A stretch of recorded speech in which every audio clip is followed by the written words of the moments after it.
Seen a lot of changes around here then. Yep. The roads mainly. So tell us about the roads.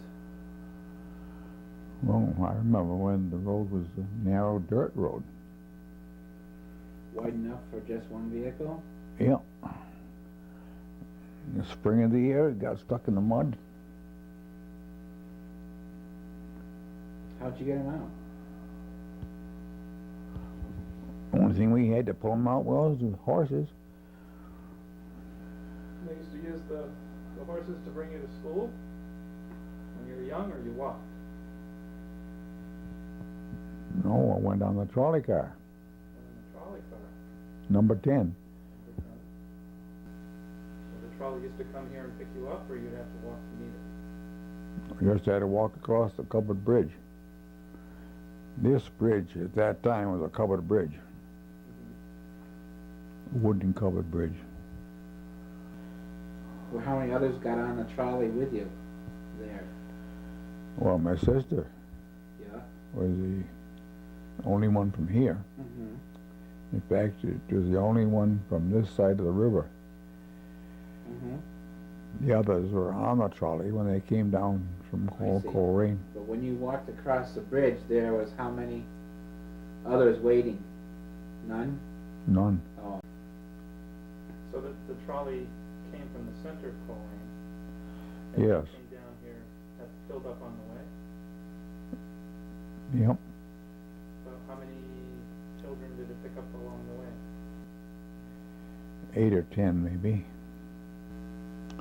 Well, this particular trolley was a combination, freight and passenger. They carried milk and apples and farm products. Carried cider from Carey's Mill, Carey's Cider Mill. And it also carried the mail. And what was the school that you went to? It was called the Baker School. And it was located down where the post office is right now. In Shelburne Falls. Yes. And what kind of school was it? 8 grades, 4 rooms. Did the trolley, when you first started going to school, that was the only way you went to school, on the trolley, or the trolley came later? No, the trolley, I started on the trolley. You started right on the trolley, so Mhm. it was already established. Was it run? Yep, that's right. Now, the tracks used to run the route of what's 112 now, right? Route 112. Yes, yep. Same route or a little different? Do you remember the exact route a little bit? Well, it followed Route 112 most of the way. It crossed the road from side to side here and there. There wasn't any business Well, you between here and the speaking falls. about the cider. The cider. That was all up in Coleraine. Yeah. And it went down Main Street in Shelburne Falls and down right past where the Trolley Museum is now and across the Bridge of Flowers. The location of the trolley barn up there was between the church and the Coleraine Inn. And that was Which- one end, right? That was one end. And the other end was down here, but lots of people did use the trolley to ride from Shelburne Falls to Coleraine and places in between, to dances, to baseball games. Of course, yes, of course they had to plow the tracks, and ice on the overhead wires was a problem, and of course ice on the tracks. No, it was mostly downhill. I remember one Thanksgiving, the trolley had trouble coming up Shelburne Falls, upgrade, and there was ice. It was an ice storm, and the wires, overhead wires, had ice on them. Lit the country up just like with fireworks on 4th of July. The sparks from the wires. Sparks from the wires. I remember a certain place. It came up out of what was now the Dugway. What was the Dugway? And I could see the blue light up here. The Dugway was halfway to Shelburne Falls. Distance of a couple of miles. The blue light from the sparks that flew off of the wires. Oh, you could see them from here? Yeah. Uh-huh. As a trolley went along the tracks. Yeah. Were you ever late for the trolley in the morning? If I was late, the trolley would stop for me.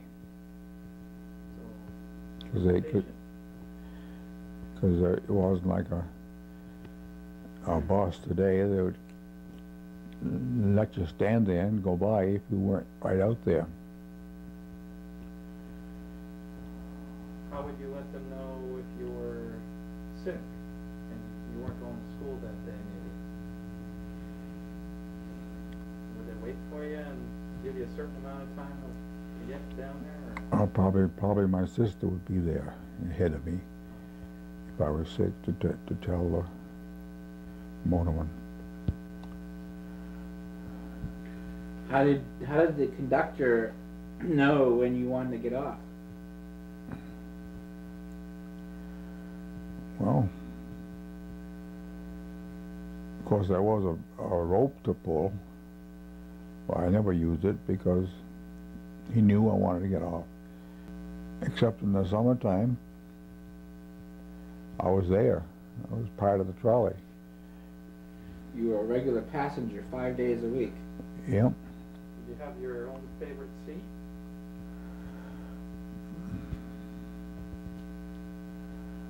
No, I didn't. I don't know if I even sat down.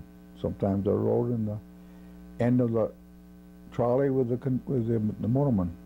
You were friends with him then? Oh yes.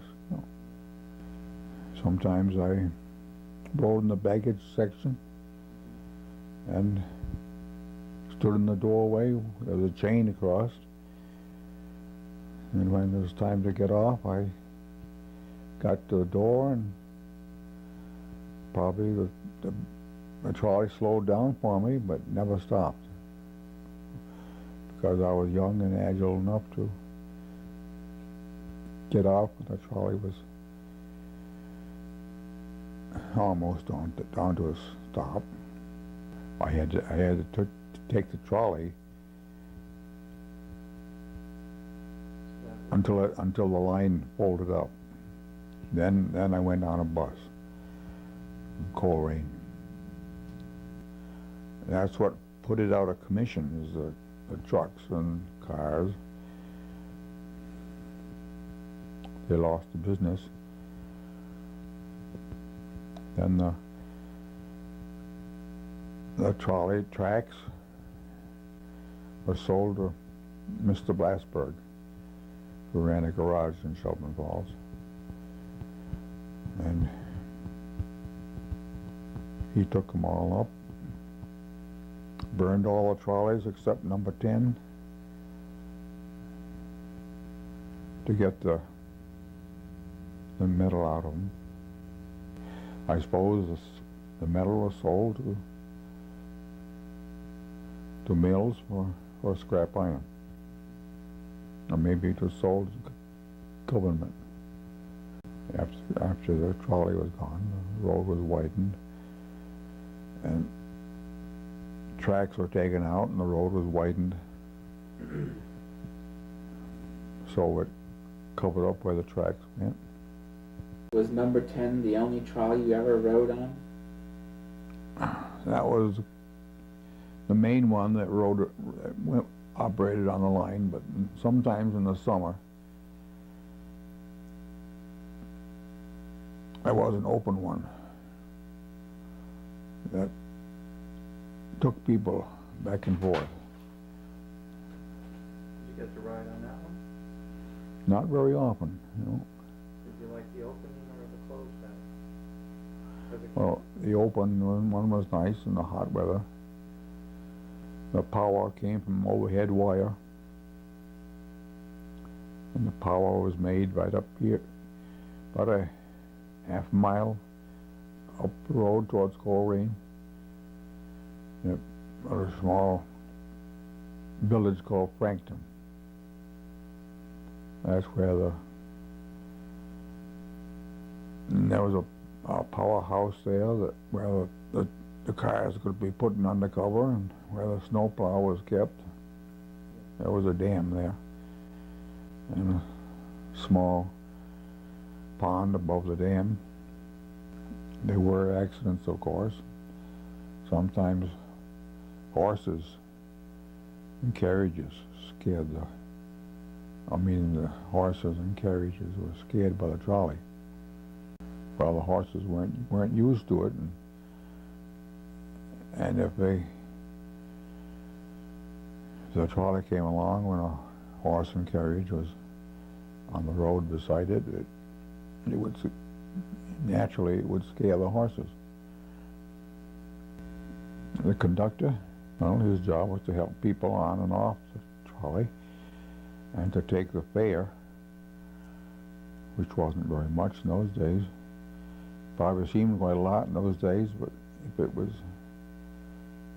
only mattered 15 cents to ride from Shelburne Falls to Coleraine. The trolley line did haul cars of coal off the Boston Main Railroad for the mill up there.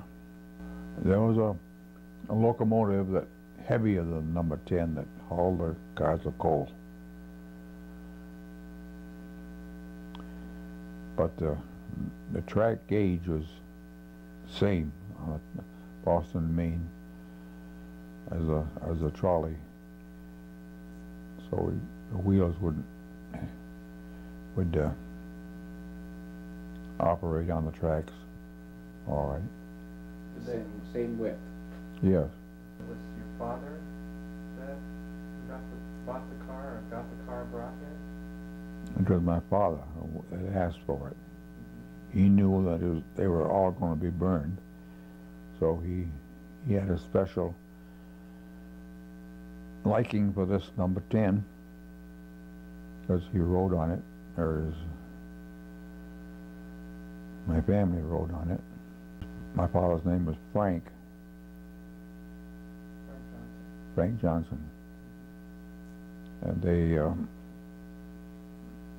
they brought the trolley number 10 down on skids, which were actually old telephone poles.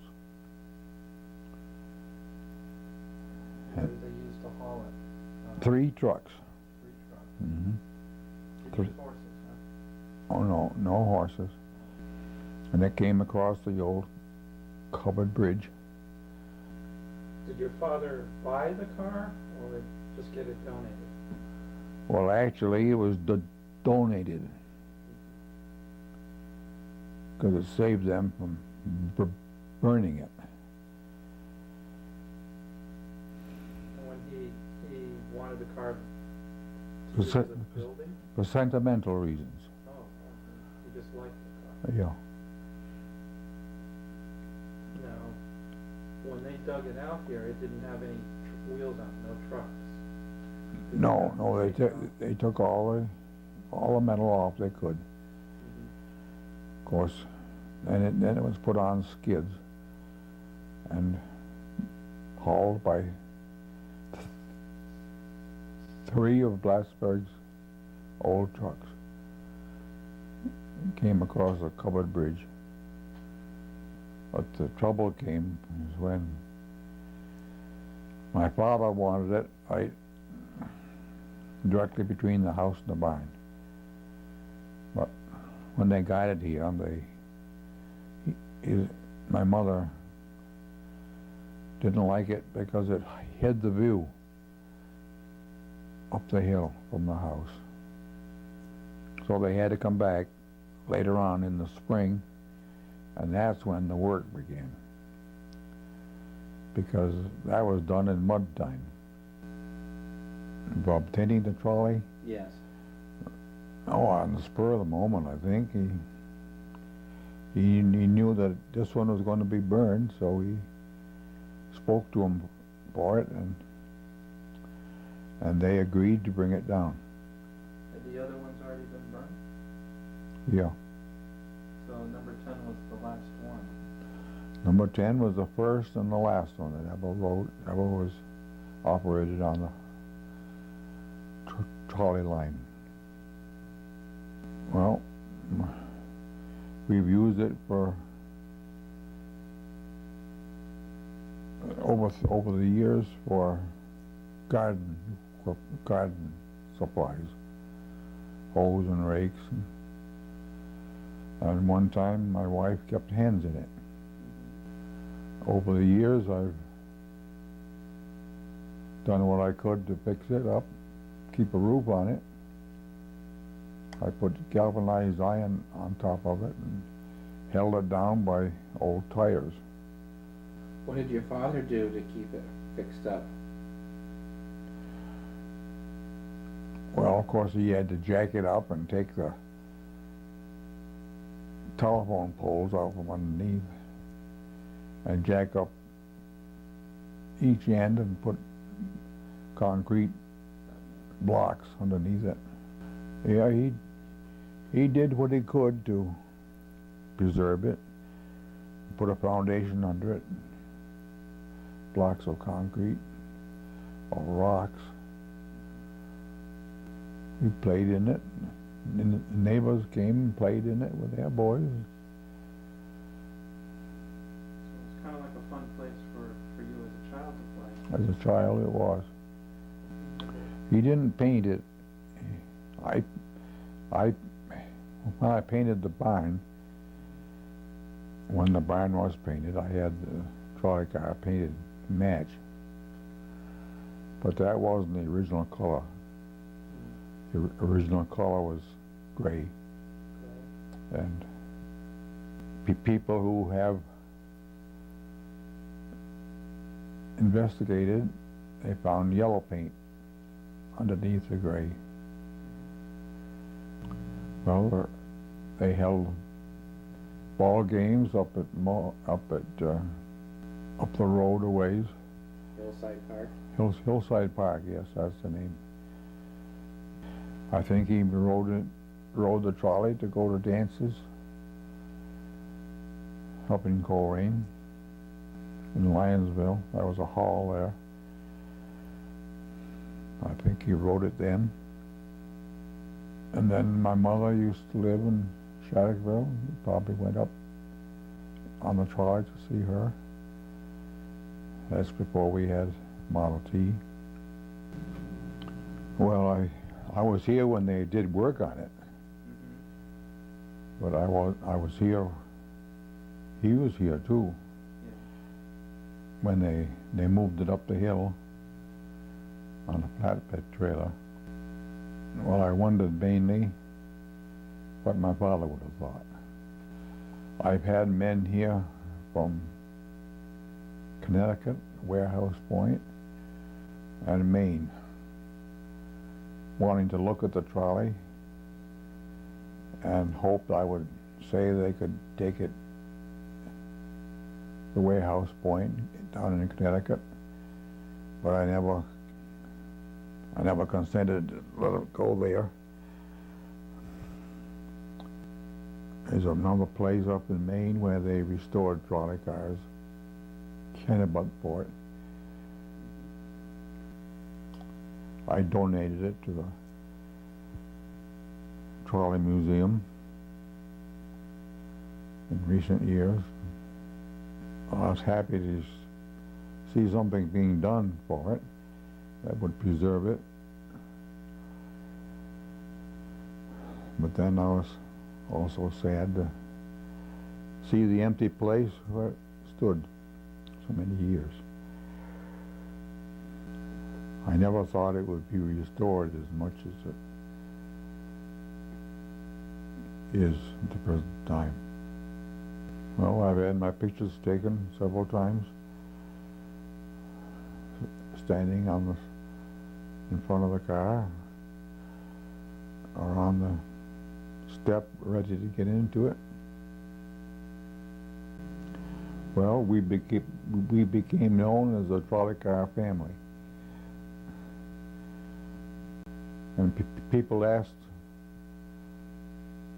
us where we lived, and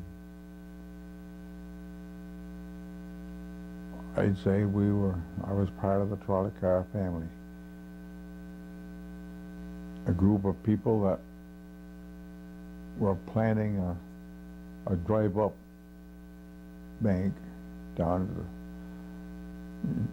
the savings bank, United Savings Bank. In Shelburne Falls? Yes, which is now the bank where the Bassburg's garage was. There was a suggestion made that the trolley car might be a drive-up for the customers that came to the United Savings Bank. But I guess it didn't meet with the approval of the officials from the bank. I can see very well why it wouldn't. But was it cold to ride in the trolley during the winter? There was some heat from the electric heaters underneath the seats. Mm-hmm. This is the first trolley that ever had electric heaters. You can, if you were in the trolley now, you could probably see them. I would like to see a good coat of paint on it. Windows put back into presentable shape. A good roof put on the top of it. And then placed somewhere where it will be safe from vandalism. They didn't tear it down because the water main goes across the Bridge of Flowers. Certain women had an idea that it might be turned into a Bridge of Flowers, and it appealed to the townspeople. Well, up here at the powerhouse, it was turned into an artificial ice plant. Then after that gave up, it was remodeled into a family home. There are places along the road where the grade can be seen where the trolleys did run. One very noticeable place is between here and Rain Mills. The trolley tracks did run between the canal and the 112. Then there's another place up beyond the fire stations on the right, where you can see the grade. It's very noticeable.